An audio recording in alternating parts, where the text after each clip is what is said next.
May oras ka balik. Kayang tabing mabilog ang porsan ng GNN TV44 o diyan na rin makapanaon at lokal na istorya. Dapat yung abalo, kapamilatanin garantisado, kumpleto ang pambalansing informasyon. O rin po rin balita may kalap ng Biyernes, April 4, 2025. Ako po'y Benny Ginto at iti ang News Force, Pampanga. President Joaquin Clark ang kalimang banwa ni PhilConstruct Luzon, abibida rin bayong materialis at innovation king construction industry. Ay rin balita. Pasibayang binida ing PhilConstruct Luzon king kalimang pamikatagon bilang manimunang plataporma para karing newest innovation king industriya ning construction ang magpasikan king investment king Clark at Central Luzon. Pasinayan niya ing PhilConstruct Luzon 2025 manibat April 3 hanggang 5 keti king SMX Convention Center Clark. Kasan metong laketi reng 250 brands, 105 exhibitors at asahan na mabot king 8,500 na bisita ing tumagon. Ing Expo, binuklat siya king pamanimuna dari Engineer Chito Mungkal, Presidente ng Philippine Constructors Association o PCA Pampanga, Engineer Geraldo Pancho, Presidente ng PCA, Engineer Ruben Cueto, Overall Chairman ng PhilConstruct 2025 Series at Engineer Emilio Tumbocon, pamuntok ng PhilConstruct Events, Exhibitions and Conferences Corporation at Attorney Ed Pamintuan, in Chairman ng Clark Development Corporation o CDC. I'm excited to share that we have sold out our exhibition space with over 250 global brands joining us. This is a clear sign of the growing demand for construction innovations and our shared commitment to excellence. Mas maragulya kano ing PhilConstruct Luzon 2025 nung nukarin bidalaketi reng peka bayong materialis king pamanalakad building, reng gamit at teknolohiya. Come together to showcase the strength of our industry and the innovations shaping the future of construction. Kawani keti, menang pangla namang Techno Forum seminars dareng maulagang kebalwan king industriya, kabang papaki dareng manimunang exhibitors reng modernong solusyon king design para king Northern Luzon. Suportado namo naman ning Expo reng programa at benepisyaryo ning Ayala Foundation Incorporated, apapakit king pangako ning panyulong ning komunidad kayag naning industrial growth. Ako po, Patricia Mamangon para king News Force Pampanga. Balitang tutuking balen, susunod. Kapabaluan, deba na ng Department of Agriculture ang maximum suggested retail price o MSRP ng imported na bias in 45 pesos in kilo. Ay ng istorya ng Patricia Mamang. Megumpisay niyang March 31, 2025, bebane ning Department of Agriculture o DA ing maximum suggested retail price o MSRP ning imported na abyas king 45 pesos balang kilo. Ing takbang IT, resulta niya kanuning balaw sa pamagbaba ning global price ning abyas at pamagpasikan ning pesos laban king dolyar. Agpang kang Agriculture Secretary Francisco Chu Laurel Jr. ing pamagbaba ning MSRP kapag nasanang siguraduan na bidinan lang access reng Pilipino king mas murang abyas kabang susuportan ing lokal na industriya ning agrikultura. Bayo keti ing MSRP para kareng imported rice at suya king 49 pesos ing kilo inyang March 1, 2025. Kawani keti belita ning Philippine Statistics Authority o PSA na may bagal ing inflation rate ning bansa king 1.8% inyang March ape kamababa king alos 5 banwa. Ako po, Patricia Mamangon para king News Force Pampanga. Balitang tutuking balen, susuyo. King probinsya ng Tarlac, buri na kanong ipatupad gubernatorial candidate Max Rojas, ren kayang agawa king balen ng panikian timong alkalde, ay ng report ng Patricia Mamangon. Meto nga Maragula Proclamation Rally, ingpeni muna ng Mayor Max Rojas ning Paniki Tarlac, kandidato para gobernador ning probinsya inyang April 3, keti king Barangay Cristo Rey Capas. Keti, linatag nala ning gubernatorial candidate reng plataporma king arapan da reng residenti ang makatutok king pamagpasikan king healthcare system king mabilog a Tarlac. Binida na lang Rojas reng libreng serbisyong medikal ampong blood bank aagawa kanu king balen ning Paniki at may nga kung apalawak iti king mabilog a lalawigan nung sakaling sumambot. Totoo po yun, walang bayad. Pati yung dialysis center ko ron, walang bayad. Pati blood bank ko, libre yung dugo. Kahit na wala silang pera, wala silang donor, pag nangailangan sila ng emergency na dugo, meron. Yung nagawa ko sa Paniki, mararamdaman na rin nila. Kawani king healthcare, metong muna man kanu kareng prioridad ng Rojas sing aspeto ning edukasyon, kapamilataning pamamuklat dareng extension campus, ning Tarlac State University o TSU. Bubuksan ko yung mga extension ng TSU para hindi na nagpupunta pa ng Tarlac City yung mga gustong mag-aral. Kasi meron nga TSU satellite office school dito, nakasarado. Ang dami ng pera dapat gastusin para sa magandang project. Tinatanong nga nila, saan ko raw kukunin yung pondo? Sabi ko, sa quarry ko kukunin. Nung sakaling ihalal da kanureng Tarlakenyo, siguradwa na kanong maging visible yati kareng barangay. Once a month, makikita ko ng mga taga Cristo Rey Capas na nag-uopisina dito sa isang barangay. Nga ayaw kong pahirapan yung mga taga-ibang bayan na pupunta pa ng Kapitolyo, mamamasahe pa sila. Kaya ako na mismo ang haharap sa kanila, pupuntahan ko sila sa kanilang mga bayan-bayan. At suya naman king pamiti po na iti ing katandem ng i-vice gubernatorial candidate Attorney Marcelino Bogs Aganon. Ako po, Patricia Momangon para king News Force Pampanga. Balitang tutuking balen, susuyo. Atin pang mga paling balita king pamagbalik ni News Force Pampanga.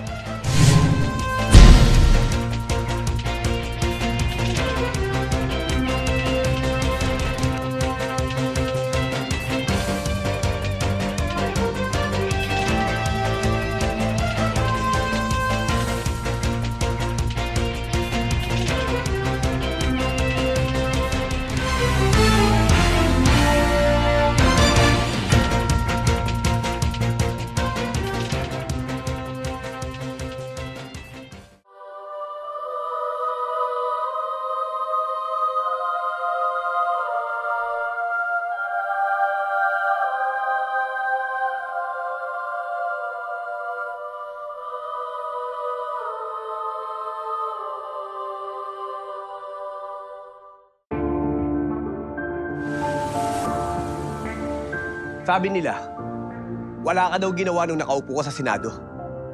Ano pinanindigan mo? Pinanindigan ni Senator Lito kaming mahihirap. Binigyan niya kami ng libreng tulong legal para umunlad.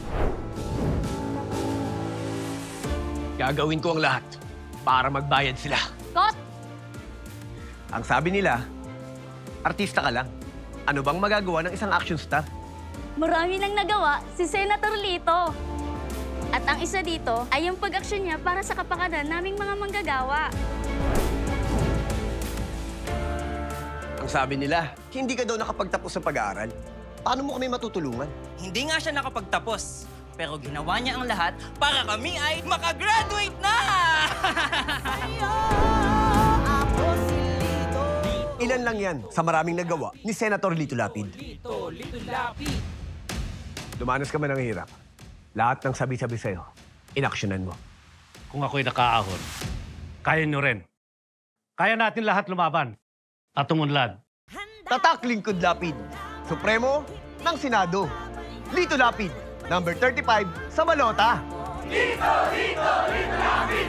Lito, Lito, Lito Lapid! Lito, Lito, Lito Lapid! Ako ay isang Anghelenyo.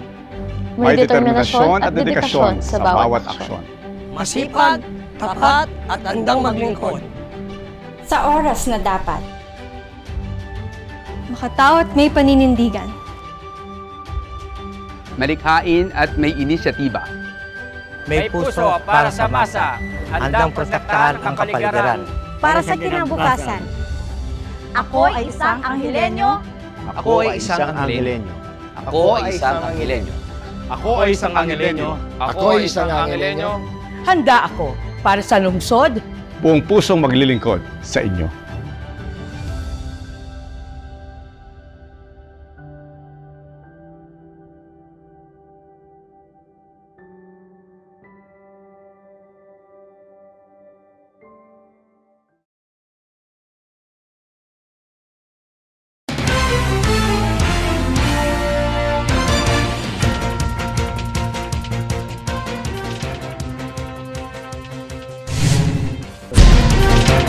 Dili pa rin balitang dapat among tutukan. Bayong trash bins ang pakinabanganan ni San Fernando Elementary School lalam ng proyektong Lunes Malinis. Ay report ng Patricia Mamang. Abe, would you believe na ring bayong trash bin sa reti, ibatla, king kilo-kilong basura. Ustoing dimdam yu, ing balang maragula basurahan ay di, tutumbas siyang 18 kilos ning single-use plastic sachet. Aliwala! Inyang Webis, opisyal na lang ni turnover. Reng 12 recycled trash bins. Ketiking San Fernando Elementary School, ibat king Eco Protect Management Corporation, lalam ning programang Lunes Malinis. Presensya pa'y malu, ing official mascot ning kampanya, king mismong turnover ceremony. Reng trash bin sa ready. Resultala ning pamisaupan dareng pengari, mestra apong estudyante, amenipon at mengolektang basura. Naimulat na po namin sa mga bata ang kahalagahan ng pagre-recycle.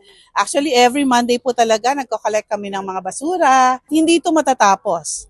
No, magpapatuloy po ito hanggang sa susunod na school year at sa school year pa pagkatapos kasi wala naman nawawala sa amin eh. We are actually gaining a lot. Kwento ng Aling Tan, President at CEO ng Eco Protect, layo ning proyekto ing alimututukan ng kalikasan, nune mantabe king edukasyon dareng kayanakan. We are here always, hanggang gusto ng eskwelahan, hanggang gusto na ng government na nandito kami. We'll continue the project and we are eyeing for a bigger project by early next year. At in good news, lalawak ng lakwas in kampanyang Lunes Malinis. Nung rin, tuklo na la king 17 public schools king lalawigan, reng ka-partner ning Eco Protect. Ako po, Patricia Mamangon para king News Force, Pampanga. Balitang tutuking balen, susuyo. Seryoso yung Maxi na antabayanan na rin startup business owners na pasiknangan at paragulan ng negosyo kapamilataning bayong programa. Ay ni-report ng Patricia Mamangon. Inyang Sabado, March 29, pesinayan ing General Membership Meeting o GMM and Induction Ceremonies ng Metro Angeles Chamber of Commerce and Industry Incorporated o MAXI, ketiking NTEC 2 Building king Nepo Center king Ciudad Angeles sa mikitemang Sustainable Business Practices Amidst Climate Change, Opportunities and Responsibilities. Bilang patutuking tema, metong kareng didinan prioridad ning grupo ing gustong pamanugse kareng hazardous waste, ibat kareng establishmento. Samantala, kayag na ning programa, pepakilala ning Maxi, reng karelang bayong programa. Launching of Green Summit, launching of the Maxi Green Boxes. We're going to launch also the Maxi Mind, wherein we're going to invite the iconic businessman in Angeles for a closer sort of like training to the next generation. Because we have this Maxi Gen Z 40s and below, where the Maxi Gen Z will going to visit the companies of the businessmen. Every month, once a month, there will be a speaker, a guest, where they can learn from these businessmen, entrepreneurs. Ang pangkang Elizabeth Carlos Timboling, presidente ning Maxi, layon dang pasiknangan ning kakayanan dareng negosyante, lakwas na reng magumpisa pa mo kapamilatan ning MBA o Maxi Business Academy. Kapamilatan ning programang iti, mikatagon lareng business owners ang mabiyasa, direkta, kareng matagumping negosyante. The upcoming entrepreneurs or the startup, we're gonna give them trainings in that building. And we're gonna give them a certificate. They will be given an MBA certificate. It's like Maxi MBA certificate. But this one is, yeah, it's like they have an MBA. That's why, but in fact, that's actually Maxi Business Academy. Manualaing grupo na kapamilatan ng pamagdaki kay baluan at karanasan, iba't kareng eksperto, marakalpang negosyante, ing managumpi. Go to that seminar, you're gonna have an MBA certificate, right? So it gonna strengthen their individuality. Parang it builds up and boosts up confidence. Just imagine that the practitioners will even be the one to train the startup. And this is what really the startup entrepreneurs need, to guide them properly, how to start, be a member of Maxi, because you can do so much with your membership. You'll be guided, there will be a genuine guidance and mentoring this startup and upcoming entrepreneurs. Samantala, may pasinayan niya mo naman king GMM, yung pamagpalwal, king Maxi 60th Magazine, asasalamin, king tagumpe ning aguman, bilang kasanmetong king panyulong ning ekonomiya. Ako po, Patricia Mamangon para king News Force Pampanga. Balitang tutuking Balen, susuyo.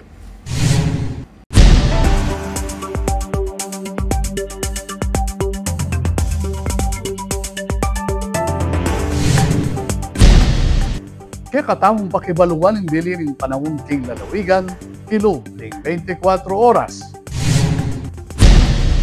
Tatlong weather system sing mimiral king bansa, ing northeasterly wind flow o inganging manibatan king northeastern portion ng Luzon, ang magdalang paminsan-minsan na pamanuran, king danen ng Mindanao, ing ITCC o Intertropical Convergence Zone, ing mamapektuan niya naman mga sikanahuran ng araranasan. Kingalawang parte ng bansa, ing easterlies o ing pamisalubong ng angin manibatan king northeastern portion ng Luzon at mapaling angin manibatan king dagat Pasipiko, yan namang mimiral at magdalang malisangan at mapaling panahon ang makibiglang pamanuran, kildap at duldul king bandang at panapon at bengi. Ala namang tropical cyclone, kakitim pagasa, luwal at kilog ng Philippine Area of Responsibility.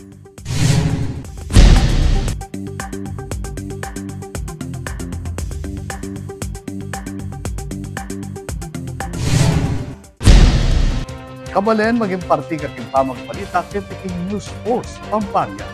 Nanumang kaganapan, isyo reklamo king kekayugal, malyari mong ikwento isumbong, kapamilatan na rin numerong mayakin king kekayo screen. Malyari mo namang mag-post king kami Facebook account. Panalakaran ng News and Public Affairs Team ng GNN TV44, iatinan kayong mata sa kalidad ng lokalapamang balita bilang panatang serbisyo karisablang Kapampangan.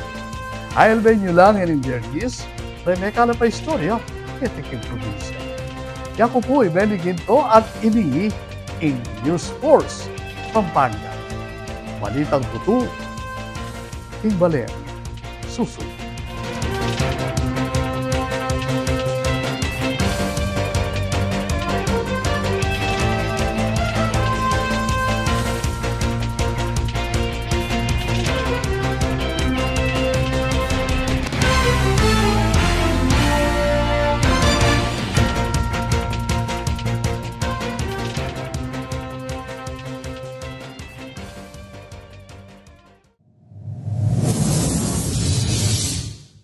Panandamaning El Nino Kung toro papali o mitatasing temperatura, daragul mo naman ing pamangailangan king kuryente. King daragula demand king kuryente asang kaning paning pamangamit kareng appliances kalupaning aircon, freezer at refrigerator. Asahan tamo naman na siguradong tuki ing kimot ning presyo ning kuryente amani batan king wholesale electricity spot market. Inya naman papaganakan ning Sfelapco kareng hanggang consumers ing paniguradong pamagbayo ning konsumo at presyo ning kuryente balang kilowatt hour. Manatiling makayantabe king kaya kaming Facebook page para kareng latest advisory. Beto nga paganaka, ibat king Sfelapco.